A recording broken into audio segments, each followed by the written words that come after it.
বলিউডের big B সায়েন্সা Amitabh Bachchan, যিনি পর্দায় বারবার মৃত্যুকে হারিয়েছেন। কিন্তু জানেন কি, একসময় সত্যিই তিনি চলে গিয়েছিলেন মৃত্যুর দোরগোড়ায়।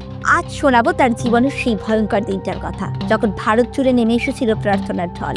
সালটা ছিল 1982। বেঙ্গালুরুতে চলছে কুলি ছবির শুটিং, একটা অ্যাকশন দৃশ্য, যেখানে তাকে সহ অভিনেতা পুনিত ইশারের হাতে মার খেয়ে টেবিলের ওপর পড়ে যেতে হয়। দৃশ্যটা যেন বাস্তব মনে হয়, তাই অমিতাভ বচ্চন নিজেই শটটি দিতে চাইলেন। ক্যামেরা চলছে, অ্যাকশন। পুনিত ইশার ঘুষি মারলেন, অমিতাভ টেবিলের কোনায় গিয়ে পড়লেন। টেবিলে ধাক্কা লেগে অমিতাভের পেটে গুরুতর আঘাত লাগে।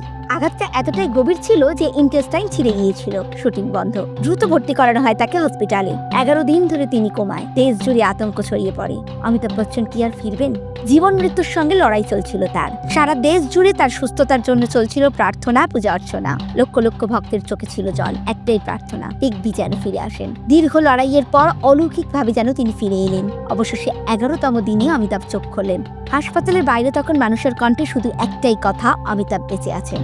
অমিতাভ বচ্চন পরে বলেছিলেন, আমি সেই দিন মৃত্যুকে দেখে এসেছিলাম, কিন্তু ফিরে এসেছি শুধুমাত্র আপনাদের ভালোবাসায়।